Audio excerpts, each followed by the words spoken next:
बारिश बारिश बारिश। चलें जी, फिर बारिश स्टार्ट हो गई।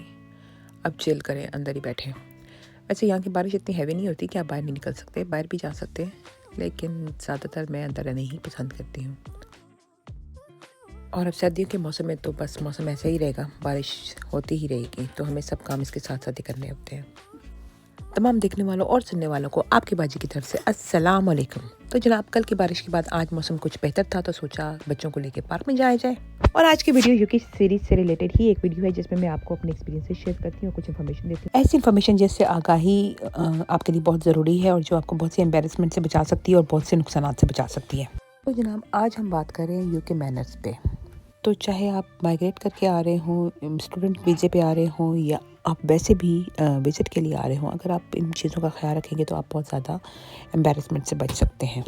और आगे चल के बाजी आपको अपना कारनामा भी बताएंगे जिसकी वजह से मुझे एम्बेरसमेंट फील हुई थी। सबसे पहली बात है please, thank you and sorry. इसको तो आप जैसे ना पानी में घोल के पी के आ जाए। यहाँ के लोग बहुत ही पोलाइट और कर्टियस हैं। अगर मैं इन 3 लफ्ज़ों के बारे में बोलना शुरू कर दूँ तो मेरे पूरी वीडियो ख़त्म हो जाएगी। किसी भी किस्म की रिक्वेस्ट करते टाइम आपको प्लीज़ का इस्तेमाल ज़रूर करना है। ये इंडिकेट करती है कि आपकी पोलाइटनेस और आपकी रिस्पेक्ट, चाहे वो आप बस पे टिकट खरीद रहे हों, चाहे आप टैक्सी यूज़ कर रहे हो, चाहे वो आप किसी शॉप पे हों, कोई चीज़ खरीद रहे हो, कुछ भी किसी से इन्फॉर्मेशन ले रहे हो, किसी से रास्ता पूछ रहे हो, कुछ भी करते टाइम आपको प्लीज़ का वर्ड ज़रूर यूज़ करना है। इसके बाद आता है थैंक यू। थैंक यू तो सबको पता ही है कि क्यों और कब कैसे यूज़ करना है। नेक्स्ट आता है जी सॉरी। सॉरी तो ऐसा वर्ड है नहीं यहाँ पे कि अगर आपकी मिस्टेक नहीं भी है तो सॉरी आप ही बोलेंगे। लाइक आप चल रहे हैं, बाय मिस्टेक आप टक्कर हो जाती है किसी से, कुछ हो जाता है, तो बेशक गलती दूसरे बंदे की है, लेकिन सॉरी आपने 10 दफ़ा सॉरी सॉरी सॉरी बोलना है। अब आप सोच रहे होंगे गलती दूसरे की है तो सॉरी मैं बोलूँ, वाह ये क्या बात हुई, लेकिन आप यहाँ पे खुद एक्सपीरियंस करेंगे। मिस्टेक आपकी होगी, कुछ गलती आपसे हो जाएगी, लेकिन दूसरे आपको इतना सॉरी बोल रहे होंगे कि आप एम्बैरेस हो जाएंगे। नेक्स्ट बात करते हैं जी पर्सनल स्पेस पे। पर्सनल स्पेस में भी काफ़ी चीज़ें आ जाती हैं। आप कहीं भी खड़े हुए हैं, आप किसी क्यू में हैं, आप किसी भी जगह पे दूसरे लोगों के साथ खड़े हैं, तो आपको ये एक अनरिटन रूल है ब्रिटिशर्स का कि आपने एक आर्म के डिस्टेंस पे खड़ा होना है। इट मीन्स किसी के भी सर पे चढ़ के नहीं खड़ा होना, आपने अपना डिस्टेंस रखना है और थोड़ा थोड़ा दूसरों से दूर रहना है। इसके अलावा किसी से भी पर्सनल क्वेश्चंस नहीं करने। आपकी एज कितनी है, आपकी सैलरी कितनी है, आपके बच्चे कितने, मतलब पर्सनल किस्म के क्वेश्चंस करने से अवॉइड करना है। चाहे वो आपके कोलीग्स भी हों, इतने आपके फ्रेंड्स नहीं हैं वो अभी तक, तो इसलिए उनसे पर्सनल क्वेश्चन पूछने से परहेज़ करें। नेक्स्ट बात करते हैं जी क्यूइंग पे। यहाँ पे क्यू में लग के खड़ा होना बहुत ज़्यादा इंपॉर्टेंट है। जहाँ पे भी 4 बंदे खड़े होंगे वहाँ पे क्यू खुद बहुत बन जाएगी, और अगर आप क्यू में नहीं लगेंगे तो everybody will hate you. But कोई आपके मुंह पे कुछ नहीं कहेगा। कुछ बहुत ही ज़्यादा बदतमीज़ हों तो वो कह भी देंगे कि excuse me, there is a queue. Next है जी पंक्चुअलिटी। यहाँ के लोग जो हैं वो टाइम की बहुत ज़्यादा कदर करते हैं और टाइम पे पहुँचने को बहुत ज़्यादा इंपॉर्टेंस देते हैं। और अगर आप किसी भी मीटिंग में या किसी भी अपॉइंटमेंट पे टाइम पे नहीं पहुँचते तो इसको वेरी रूड कंसिडर किया जाता है। हम तो 9 बजे का टाइम दो, 10 बजे लोग आ रहे होते हैं, ऐसा यहाँ पे नहीं हो सकता। बच्चों को पिक एंड ड्रॉप करना, किसी अपॉइंटमेंट पे पहुँचना, किसी मीटिंग पे पहुँचना, अगर आपने घर देखने के लिए कोई अपॉइंटमेंट बुक करवाई है वहाँ पहुँचना, आपको एग्जैक्ट टाइम पे पहुँचना होगा। और अगर आप 2 से 3 या 5 मिनट भी लेट हैं तो आपको फ़ौरन कॉल करके अगले बंदे को एक्सक्यूज़ करना है और उनको इन्फॉर्म करना है कि आप किस वजह से लेट हो रहे हैं और कितनी देर में पहुंच रहे हैं।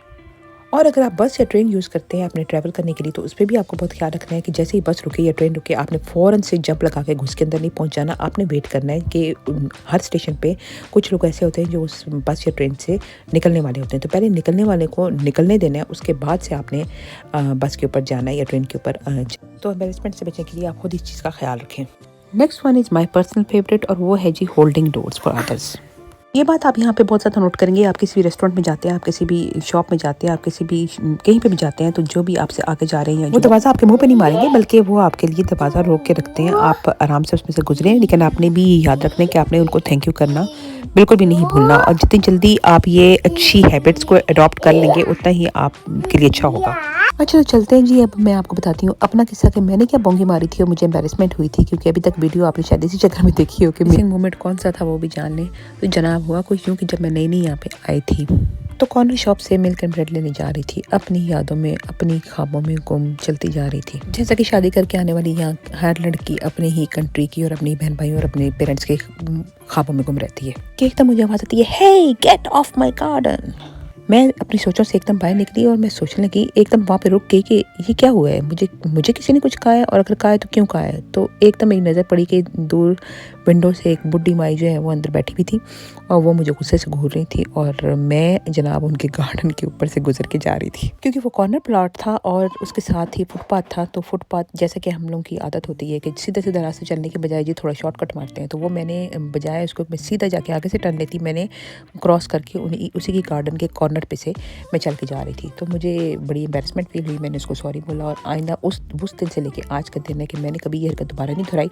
जबकि जो भी नया आने वाला बंदा यहाँ पे होता है मैं उसको सबसे पहले ये ज़रूर बताती हूँ कि यहाँ पे चलना है तो रोड के ऊपर सीधा सीधा चलना है, किसी की गार्डन को क्रॉस नहीं करना, क्योंकि यहाँ पे फेंस वगैरह नहीं होती अक्सर घरों की। तो जो उनका लॉन होता है और जो फुटपाथ होता है वो दोनों एक ही लेवल पे होते हैं। तो आपको जब कॉर्नर पे पहुँचते हैं आप तो फील नहीं होता आप रोड पे चल रहे हैं किसी के गार्डन में घुस के। एक और भी यहाँ का कल्चर है या कल्चर में एक इम्पॉर्टेंट बात है, वो स्माइल। बहुत ही ये लोग स्माइली होते हैं। आप जहाँ पे रहते हैं आपको इर्द गिर्द के लोग जब भी आप बैठ जाएंगे, आप वॉक कर रहे होंगे, आप कुछ भी, तो दूसरा आने वाला सामने से आने वाला आपको स्माइल पेश करेगा। बेशक आप उनको जानते नहीं है लेकिन स्माइल ज़रूर करेंगे। अक्सर तो गुड मॉर्निंग भी कह देते हैं। तो यही चीज़ भी यहाँ पे बहुत ज़्यादा कॉमन है, जो कि मैंने बाकी जो यूरोपियन कंट्रीज़ हैं उनमें इतनी ज़्यादा नहीं देखी। लेकिन ब्रिटिश पीपल जो है वो इस बारे में बहुत ज़्यादा पोलाइट हैं। और भी बहुत कुछ है यूके के बारे में जो आपके साथ शेयर करना है, लेकिन वो किसी और दिन किसी और वीडियो में। आज के लिए बस इतना ही। अगर आपको वीडियो अच्छी लगी हो तो प्लीज़ वीडियो को लाइक करते हैं और चैनल को सब्सक्राइब करना ना भूलें, ताकि इस तरह की और भी अच्छी अच्छी इन्फॉर्मेशन आप तक पहुँचे। दुआ में याद रखिएगा। नेक्स्ट वीडियो तक के लिए अल्लाह हाफिज़।